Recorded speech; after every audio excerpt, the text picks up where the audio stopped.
আসসালামু আলাইকুম সবাইকে। বর্তমান ঝিনাইদহ টিভির পক্ষ থেকে ঈদের অগ্রিম শুভেচ্ছা। ঈদ মোবারক। শুরু করতে যাচ্ছি বর্তমান ঝিনাইদহ টিভির আজকের আয়োজন, রাজনৈতিক সমসাময়িক আলোচনা। আজকে আমাদের স্টুডিওতে উপস্থিত আছেন মেজর অবসরপ্রাপ্ত মোহাম্মদ মাহফুজুর রহমান। উনি বর্তমান সংসদের বিরোধী দলীয় নেতা এবং চেয়ারম্যান জাতীয় পার্টি জনাব গোলাম মোহাম্মদ কাদের এমপি এর উপদেষ্টা হিসেবে রাজনৈতিক দায়িত্ব পালন করছেন। আমরা সরাসরি চলে যাচ্ছি আমাদের আজকের অতিথির কাছে। আসসালামু আলাইকুম ভাইয়া। ওয়ালাইকুম আসসালাম। কেমন আছেন? জি, ভালো আছি, ধন্যবাদ। শুরুতে আসলে ভাইয়া জানতে চাবো যে যদিও আমরা জানি আপনার সম্পর্কে কম বেশি আমরা সবাই জানি, তারপরও যে আপনি তো অবসরপ্রাপ্ত মেজর, তো সেইখান থেকে রাজনৈতিক এই আহ, মানে রাজনীতিতে আসার এই জার্নিটা কেমন ছিল? আহ, এই জার্নি তো বেশ কিছুদিন ধরেই শুরু করেছি। এই জার্নিতে ইতিমধ্যেই এই সংসদীয় আসন ঝিনাইদহ ২ থেকে এবারে দ্বাদশ জাতীয় সংসদ নির্বাচনে অংশগ্রহণ করেছি। সো আসলে এই শুরুর জার্নিটা অলরেডি পার হয়ে এসেছি। হুম, এখন বলা যায় যে গুটি গুটি পায়ে হাঁটতে হাঁটতে এখন দৌড়ানো শিখেছি। আহ, আমি উপভোগ করছি রাজনৈতিক এই জার্নিটা উপভোগ করছি এবং বর্তমানে আমি আমাদের বিরোধী দলীয় নেতা এবং জাতীয় পার্টি চেয়ারম্যান জনাব গোলাম মোহাম্মদ কাদেরের উপদেষ্টা হিসেবে রাজনৈতিকভাবে দায়িত্ব পালন করছি এবং আমার মনে হয় যে আমি চেষ্টা করছি বিরোধী দলে কার্যকারী ভূমিকায় নিজেকে অবতীর্ণ রাখার জন্য। হঠাৎ করে আসলে আপনার যে পেশাটা ছিল সেখান থেকে রাজনীতিতে আসার কারণটা কি?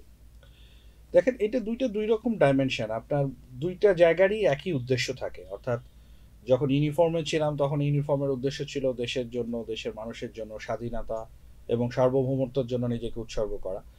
সো ইউনিফর্মের বাইরে যখন কাজ করা শুরু করেছি তখন উদ্দেশ্যটা একই, যে ইউনিফর্মের বাইরে থেকেও যদি বৃহৎ পার্সপেক্টিভে নীতি নির্ধারণী পর্যায়ে যদি কাজ করার কোনো সুযোগ থাকে, যেটা সাধারণ মানুষের, স্থানীয় পর্যায়ে মানুষের জন্য সক্রিয়ভাবে কাজ করার কোনো একটা অপরচুনিটি পাই, সেটা ডেফিনেটলি আমাদের জন্য ভালো একটা সুযোগ। আর যেই পেরিফেরিতেই থাকি না কেন, মূল কথা হচ্ছে দেশপ্রেম, মানুষের জন্য কাজ করা। সেটাকে যদি ফোকাস করে কাজ করতে পারি, অবশ্যই সেটার একটা সুফল বয়ে আসবে। আসলে রাজনীতিতে এখন অনেকেই আসতে চায়, তো জনগণ কেন আপনার সাথেই থাকবে?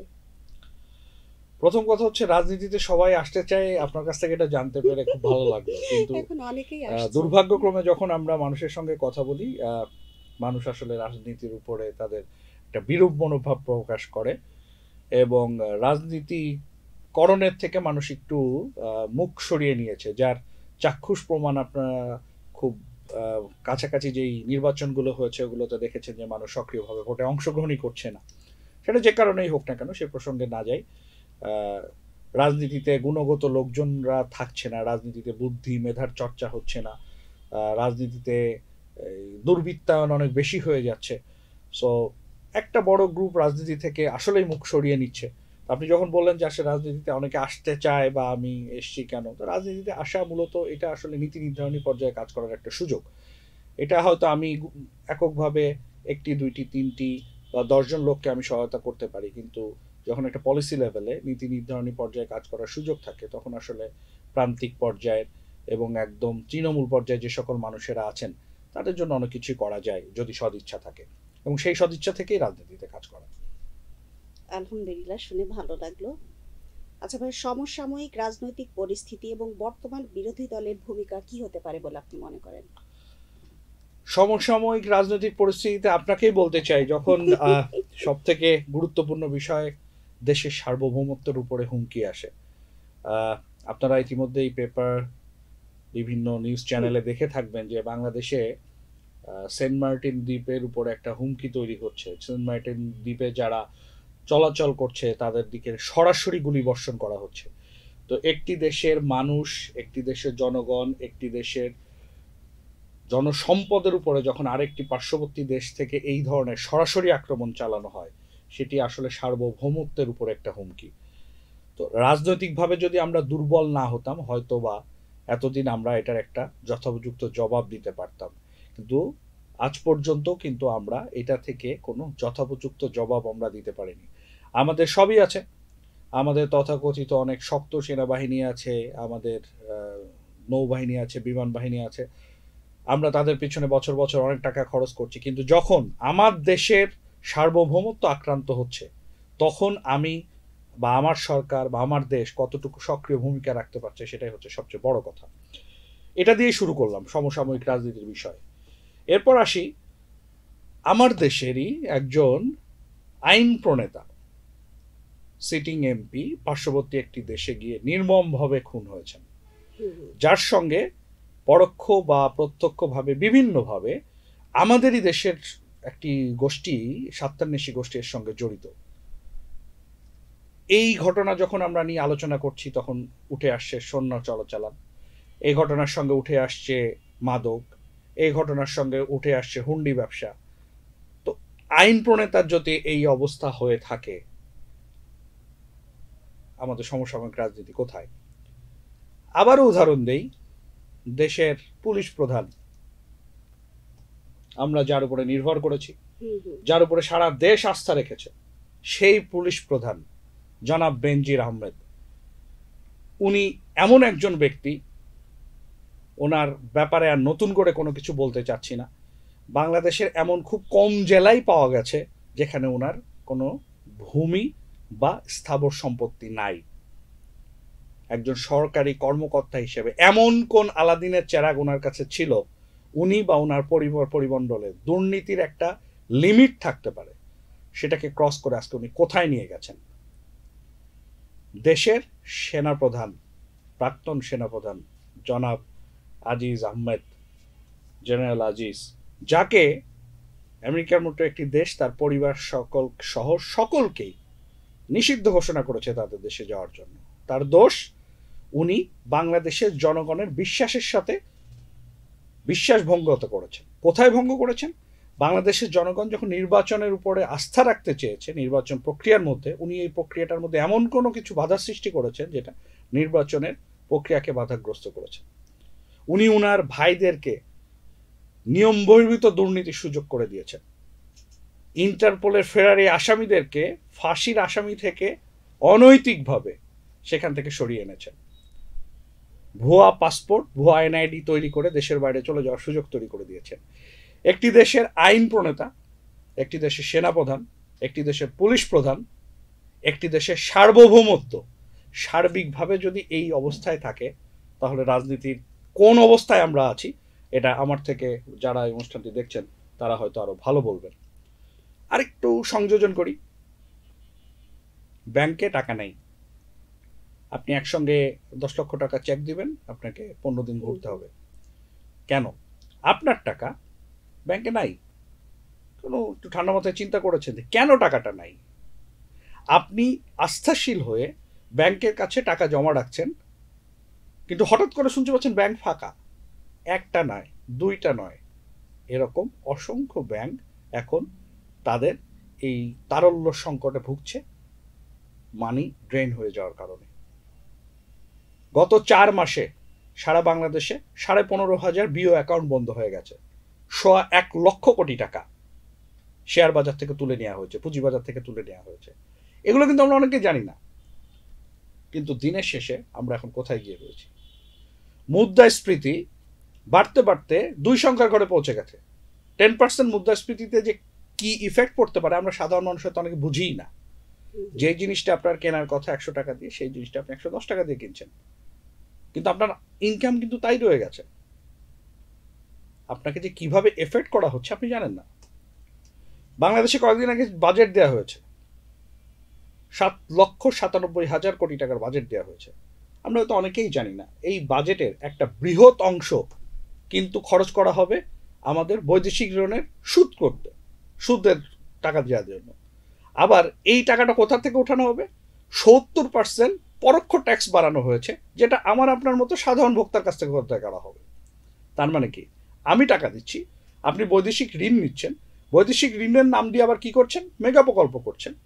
যেই মেগা প্রকল্পে খরচ হওয়ার কথা, একটা রাস্তা বানাতে হয়তো 1,000 কোটি টাকা, আমার দেশে খরচ হচ্ছে 5,000 কোটি টাকা। So that's is reality. তা এই যদি হয় পরিস্থিতি, এটাই হচ্ছে আমাদের রাজনৈতিক অবস্থা। সমসাময়িক নির্বাচনগুলোর দিকে তাকান, আমাদের কমপ্লিট নির্বাচন ব্যবস্থা ভেঙে পড়েছে। সর্বশেষ উপজেলা নির্বাচনে দেখেন, আমার কাছে ঝিনাইদহ নির্বাচনের অনেকগুলো ফুটেজ আছে যেখানে দেখা যাচ্ছে যে সারাদিনে আমি ঘন্টায় ঘন্টায় একই জায়গার ফুটেজ কালেক্ট করেছি। প্রতি ঘন্টায় হয়তো সর্বোচ্চ 10 জন 15 জন ভোটার গিয়েছেন। কেন ভোটার বিমুখ? এত বড় একটি দেশে যেখানে 4 লক্ষ ভোটারের আমাদের এখানে এতগুলো ভোটার রয়েছে, কেন তারা যাচ্ছেন না? নির্বাচন ব্যবস্থার উপরে আস্থা চলে গেছে। সো আসলে সার্বিকভাবে যেটা হয়েছে যে আমরা অর্থনৈতিকভাবে খুব একটা ভালো নাই, সার্বভৌমত্বের দিক থেকেও আমরা আক্রান্ত হচ্ছি, বৈদেশিক পরিমণ্ডলে আমাদের ভাবমূর্তির অবস্থা বেশ প্রশ্নের মুখে, আমরা সমসাময়িক রাজনীতিতে মানুষকে রাজনীতি থেকে আসলে আগ্রহ হারিয়ে ফেলছে, নির্বাচন ব্যবস্থার উপরে মানুষ অনাস্থা তৈরি হয়ে গেছে, অর্থনৈতিকভাবে বা সাধারণ মানুষের জীবনযাত্রার মানে সরাসরি একটা এফেক্ট পড়েছে। তো সব কিছু মিলে আসলে দেশের সার্বিক পরিস্থিতি খুব একটা ভালো নেই। সো আমরা বিরোধী দল থেকে যেটা করছি, আমরা সার্বিকভাবে চেষ্টা করছি সবসময় সংসদে এই বিষয়গুলোকে উপস্থাপন করার জন্য, সংসদে এগুলো তুলে ধরার জন্য। কারণ সংসদ ইজ দি একমাত্র জায়গা যেখানে যদি আপনি যে কোনো বিষয়কে যথাযথভাবে রেফারেন্স সহ তুলে ধরতে পারেন, এটা ইতিহাস হয়ে থাকে যে আমরা আদৌ বলেছি কিনা। এবং একটি গঠনমূলক বিরোধী দল হিসেবে সেটাই আমাদের করণীয় দায়িত্ব, যেটি আমার দলের চেয়ারম্যান বারংবার করে যাচ্ছেন বিভিন্ন তার বক্তব্যে, তার বাজেট বক্তব্যে, তার গত দ্বিতীয় অধিবেশনের বক্তব্যে উনি বারবার বলেছেন, এই অসঙ্গতিগুলো নিয়ে কথা বলছেন, যেটা আমরা আশা করব যে সরকারের দৃষ্টিগোচর হবে এবং তারা দেশ ও মানুষের কল্যাণে ভাবা শুরু করবে। ধন্যবাদ ভাই। আমি আসলে আমার ব্যক্তিগত পক্ষ থেকে একটা বিষয় একটু জানতে চাই, সেটা হচ্ছে যে একটা দেশের রাজনীতিতে বিরোধী দল অনেক বড় একটা ভূমিকা রাখে। তো সেই দিক থেকে আপনার কি মনে হয় যে জাতীয় পার্টি কতটা কাজ করতে সক্ষম হয়েছে এতদিনে? দেখেন, বিরোধী দলের ভূমিকাটা আমরা একটু ভিন্নভাবে দেখার চেষ্টা করি আমাদের দেশে। বিরোধী দল ভাবে আপনারা প্রথমেই মনে করেন যে কোনো কিছু আমাকে বিরোধিতা করতে হবে। বিরোধিতা অবশ্যই আমরা করব, সংশোধনও আমরা করব, আবার সরকারকে গঠনমূলক উপদেশও আমরা দিব যেটা দেশ ও মানুষের কল্যাণে কাজ করে। একটি বিরোধী দল হিসেবে আমরা কি চিন্তা করি? আমরা বিরোধী দল হিসেবে চিন্তা করি, আমি যতক্ষণ না পর্যন্ত রাস্তায় হরতাল না করছি ততক্ষণ পর্যন্ত আপনি আমাকে বিরোধী দল হিসেবে রিকগনাইজ করবেন না। আমি যতক্ষণ না পর্যন্ত ভাঙচুর, জ্বালাও পোড়াও, গাড়ি পোড়ানো না ভাবছি ততক্ষণ পর্যন্ত আমি ইফেক্টিভ বিরোধী দল না। ইফেক্টিভ বিরোধী দল হিসেবে আমি কি করছি? আমি গণতান্ত্রিক পদ্ধতির মধ্য থেকে, বাংলাদেশের সংবিধানের মধ্য থেকেই ইলেকশনে অংশগ্রহণ করেছি, যেটা আমার করা উচিত। কিন্তু অন্য বিরোধী দল আপনি কাকে রিকগনাইজ করতেছেন যে ইলেকশনেই আসে না? তো আমার একটা রাজনৈতিক দল হিসেবে দায়িত্ব হচ্ছে ইলেকশনে অংশগ্রহণ করা। আমি সেটা করেছি বা আমার দল সেটা করেছে।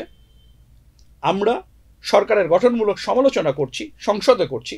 আমরা অবশ্যই জ্বালাও পোড়াও ভাঙচুর করছি না, আমরা আগুন সন্ত্রাস করছি না। আমার দলের কোনো ব্যক্তি এই ব্যাংকরাপ্সির সঙ্গে জড়িত নয়, আমার দলের কোনো ব্যক্তি টাকার মানি লন্ডারিং এর সঙ্গে জড়িত নয়।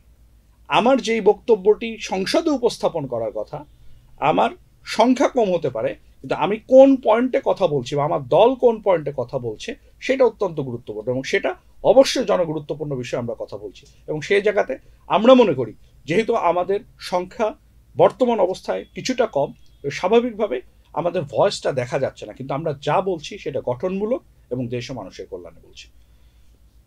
আচ্ছা আচ্ছা ভাইয়া, জাতীয় পার্টির একটা বিষয় আছে, সেটা হচ্ছে যে স্বৈরাচার যে একটা তকমা, এই বিষয়টাকে আপনি কিভাবে দেখেন?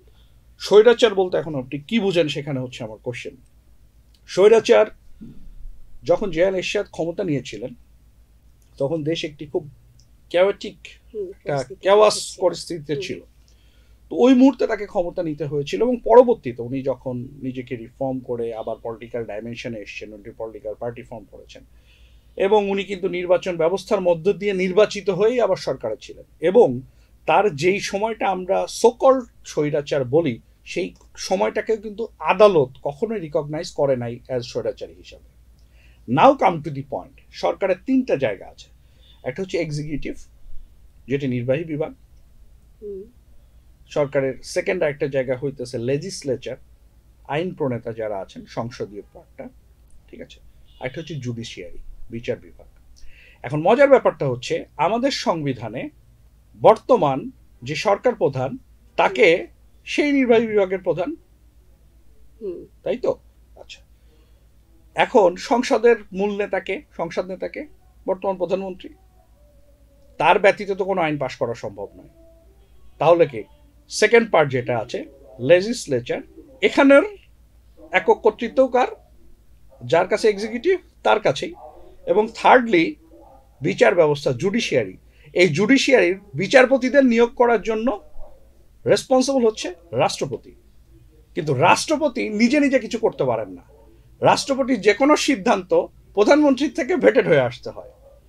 তার অর্থ প্রধানমন্ত্রী যদি ক্লিয়ারেন্স দেন, অনলি শুধু তখনই রাষ্ট্রপতি সেইটাতে এক্সিকিউটিভ অথরিটি হিসেবে সাইন করতে পারেন। দ্যাট মিনস এই তিনটার সরকারের সবচেয়ে মূল organ, executive, legislature and judiciary, তিন পার্টটাই কন্ট্রোল করছেন একজন ব্যক্তি। দেন আমাদের কোশ্চেনটা হচ্ছে, স্বৈরাচারকে আমি না আপনি? আচ্ছা, আরেকটা বিষয় একটু জিজ্ঞাসা করি, সেটা হচ্ছে যে আমাদের সাবেক যে হচ্ছে জাতীয় পার্টির চেয়ারম্যান হোসেন মোহাম্মদ এরশাদ, তো ওনার একটা বিষয় ছিল যে উনি দেখা যাচ্ছে যে কোনো মতামতে মানে স্থির থাকতেন না, মানে সকালে একটা বলছেন তো বিকালে আর একটা বলছেন, মানে মতামত উনি পরিবর্তন করতেন। তো এই সেই জায়গা থেকে আপনার কি মনে হয় যে আপনারা কতটুকু স্থির?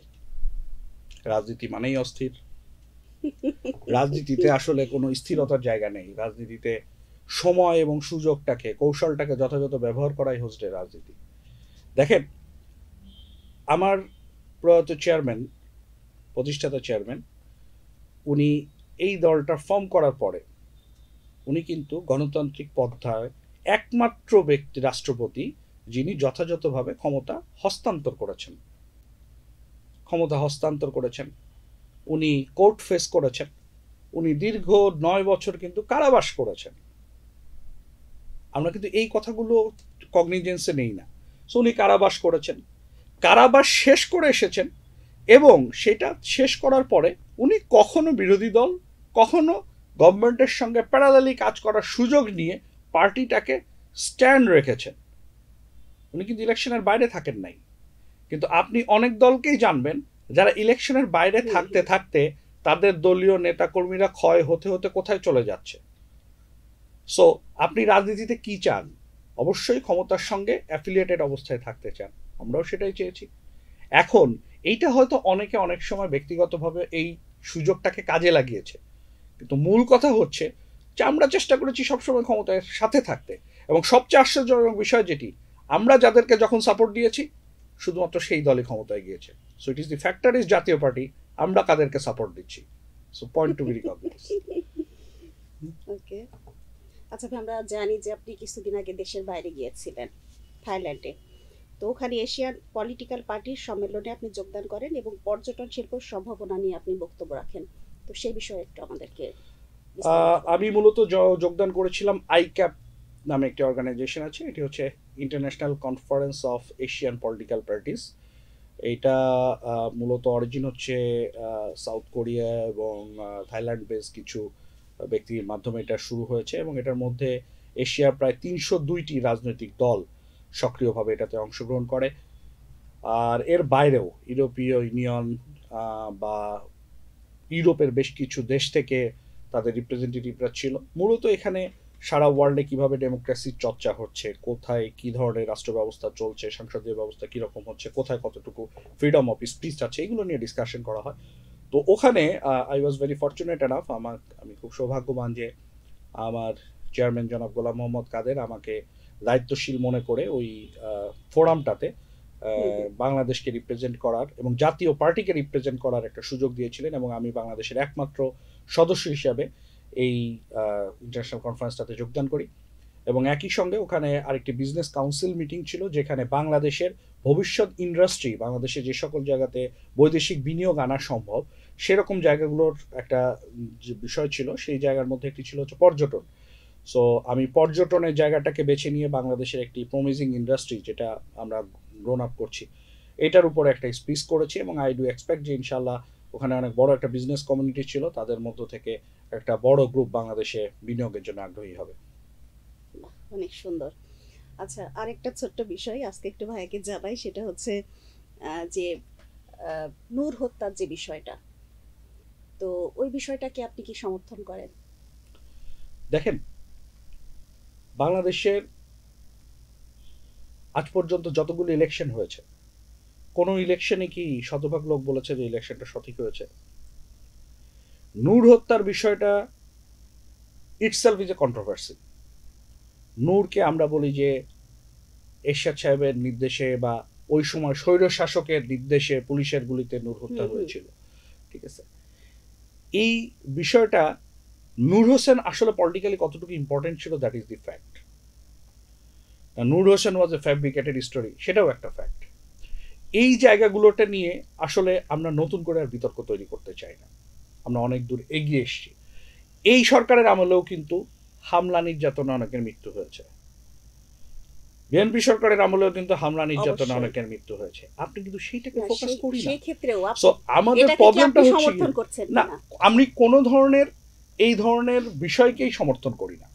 আমরা না, রাজনৈতিকভাবে কেউই সমর্থন করে না, কিন্তু এমন এমন পরিস্থিতি তৈরি হয়ে যায় যেই পরিস্থিতির আউটকামগুলো আমরা আসলে রিকগনাইজ করতে আমাদের লজ্জা লাগে, ঠিক আছে? সো এটা হইতে পারে যে সেরকমই একটা জায়গা। এখন আপনি চিন্তা করেন, বিএনপি আমলেও কিন্তু অনেক লোক কি অত্যাচারিত হয়েছে। বর্তমান আওয়ামী লীগের আমলে শত শত লোক গুম হয়েছে, যেটা নিয়ে বিএনপির হাজার হাজার মানুষ কথা বলছে, কিন্তু দেখেন focus is Noor Hossain. So ultimately আমরা কি হচ্ছি যে ঘুরে ফিরে বলির পাঠা ইজ বিং জাতীয় পার্টি, কিন্তু জাতীয় পার্টি ছাড়া আবার কিন্তু কেউ ক্ষমতায় যেতে পারছি না। So that's the Trump card. So জাতীয় পার্টিকে যখনই আপনি রেগুলেশনে রাখতে পারেন তখন আপনি আপনার সুযোগটা নিতে পারেন। সো এই সুযোগ কিন্তু সবার মধ্যেই আছে। এখন কে কতটুকু ম্যানিপুলেট করতে পেরেছে আর করতে পারে নাই, এটা হচ্ছে রাজনৈতিক বিবেচনা। না, এই সুযোগটা আমরা অবশ্যই দেব যখন বিএনপি কোন নেতা আমাদের এখানে আসবে, আমাদের স্টুডিওতে, আমরা সেটাই আশা করি, সেটাই আমরা আশা নিব। আচ্ছা ভাইয়া, চেয়ারম্যানের উপদেষ্টা এবং জাতীয় পার্টির প্রাক্তন সৈনিক পার্টির কেন্দ্রীয় সদস্য সচিব হিসেবে আপনার পরিকল্পনা কি? এটি একটি আমাকে এডিশনাল দায়িত্ব দেওয়া হয়েছে। এটা সারা বাংলাদেশে আমাদের যারা প্রাক্তন সৈনিক আছে, এটা আর্মি হোক, নেভি হোক বা এয়ারফোর্স হোক, আমাদের জাতীয় পার্টির একটি অত্যন্ত সক্রিয় অঙ্গ সংগঠন আছে, জাতীয় প্রাক্তন সৈনিক পার্টি। এদেরকে আমরা আসলে একটু অর্গানাইজ করতে চাই ইন এ প্ল্যাটফর্ম যেখানে তারা ইউনিফর্মে থেকে যেভাবে মানুষের জন্য কাজ করেছে, দেশের স্বাধীনতা সার্বভৌমত্বের জন্য সক্রিয় অবদান রেখেছে, ইউনিফর্ম ছাড়ার পরে সে কিন্তু তার ট্রেনিংটা জমা দেয় নাই, সে কিন্তু ইউনিফর্মটা রেখে এসছে, তার মধ্যে সেই মেন্টালিটিটা রয়েছে, মানুষের জন্য কাজ করার যেই আগ্রহ সেটা কিন্তু রয়েছে। এবং আপনি জেনে থাকবেন যে ডিফেন্স ফোর্সের সৈনিকেরা বা অফিসাররা একটু ইয়াং এজে তারা রিটায়ারমেন্টে আসে, সো তাদের আসলে কাজ করার আরো সুযোগ থাকে। সো সেই সুযোগগুলোকে আমি এক্সপ্লোর করতে চাই। আমরা চাই যে সবাই আবার এই প্ল্যাটফর্মটাকে জাগ্রত হয়ে উঠে আসুক, তাদেরকে আমরা কাজ করার সুযোগ দিতে চাই, তারা মানুষের জন্য কাজ করুক, আমরা তাদেরকে সহায়তা করবো এবং সারা দেশে এই সংগঠনটাকে আমরা অর্গানাইজ করতে চাচ্ছি এবার। আলহামদুলিল্লাহ। বর্তমান পরিস্থিতিতে ঝিনাইদহের পরিমণ্ডলে বিরোধী দলের ভূমিকা কি হতে পারে বলে আপনি মনে করেন? সত্যিকার অর্থে আমাদের কোনো ভূমিকা নেই, বিকজ আপনাদের এখানে বিরোধী দল বলে আসলে কোনো কিছুর এক্সিস্টেন্স নাই, এটাই বাস্তবতা। এখন আপনারা বলতে পারেন যে আমরা কি করতে পারি, আমরা কিছুই করতে পারি না, আমাদের হাত পা বাঁধা, আমরা কি করব? তার মানে কি জনগণ আপনাদের উপর আস্থা রাখতে পারবে না? এই আস্থাটা কেন রাখবেন জন্যই আপনার সঙ্গে কথার অবতারণা। কারণ এখন পরিস্থিতিটা এমন হয়ে গেছে, একটা নির্বাচন ব্যবস্থায় সক্রিয়ভাবে প্রশাসন, আইন শৃঙ্খলা বাহিনী, রাজনৈতিক পরিমণ্ডল, একমাত্র রাজনৈতিক দল সব এক সূত্রে বাঁধা, নির্বাচন কমিশন এক সূত্রে বাঁধা। তখন আমি বা আমরা একটা রাজনৈতিক দল হিসেবে কতটুকু ভূমিকা রাখতে পারি? কিছুক্ষণ আগে আমি শহর থেকে ঘুরে আসছিলাম, আপনি সারা শহরে ঘুরে দেখবেন শত শত সরকারি দলের ব্যানার ফেস্টুন রয়েছে। হ্যাঁ, আমারই রাজনৈতিক দলের, আমার ব্যক্তিগত ব্যানার ফেস্টুন যখন ছিল, আমি আমার রাজনৈতিক কর্মীদের সঙ্গে কথা বলছিলাম, তারা বলছিল রাত্রে লাগিয়ে দিই, সকালে থাকে না।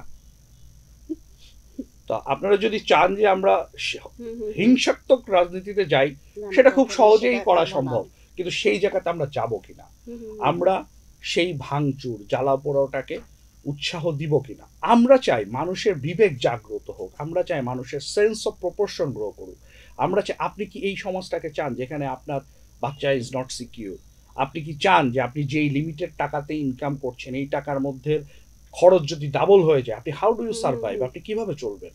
আমি এই সকল জায়গাগুলোতে চিন্তা করতে বলি। মানুষ কিন্তু আসলে সাধারণ মানুষ কিন্তু খুব সিম্পল, আমরা কিন্তু এত ডিটেলস বুঝতে চাই না, এত ডিটেলস বোঝার সুযোগও নাই। যেমন এই মুহূর্তে আপনি জেনে খুব আশ্চর্য হবেন যে বাংলাদেশের মাথাপিছু আয়ের সম্পর্কে আপনার নিশ্চয়ই ধারণা আছে। It's near to $3,000। তো $3,000 মানে হচ্ছে 3.5 লক্ষ টাকার কাছাকাছি। তো 3.5 লক্ষ টাকা এক একজন মানুষের বাৎসরিক ইনকাম।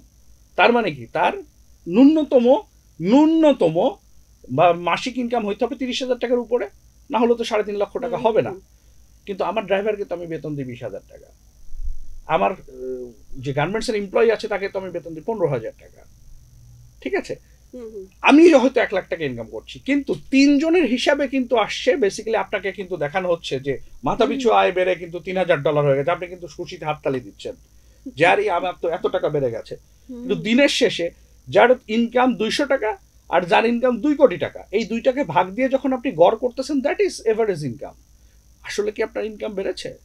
ইনকাম তো বাড়ে নাই। এখন প্রবলেমটা হচ্ছে আপনার ইনকাম তো বাড়ে নাই, আপনার ইনকাম ইজ সেট। যে 15,000 টাকা, যে 20,000 টাকা বা যে 30,000 টাকা ইনকাম করছে তার ইনকাম সেট।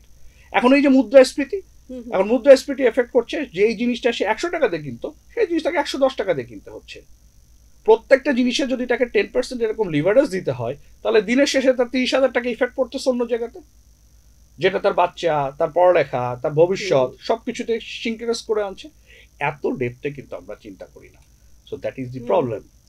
বাজেটে 70% পরোক্ষ ট্যাক্স বাড়ানো হয়েছে, যেটা কার কাছ থেকে ওঠাবে? আমার আপনার মতো সাধারণ মানুষের কাছ থেকে ওঠানো হবে। কিন্তু আমি কিন্তু মনে করবো ট্যাক্স কিন্তু আমি দিতেই আছি, প্রত্যেক জায়গাতে আপনি ট্যাক্স দিবেন। কিন্তু আপনার ট্যাক্সটা কি হবে?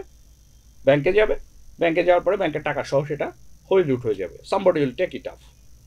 আপনি এখানে তাকায় তাকায় দেখবেন, somebody Benazir will come up, কেউ একজন Aziz will come up, someday Salam will come up, someday some other groups will come up, কেউ একজন নতুন নতুন করে আসবে, টাকা নিয়ে যাবে, আপনি প্রতিদিন পেপারে দেখবেন।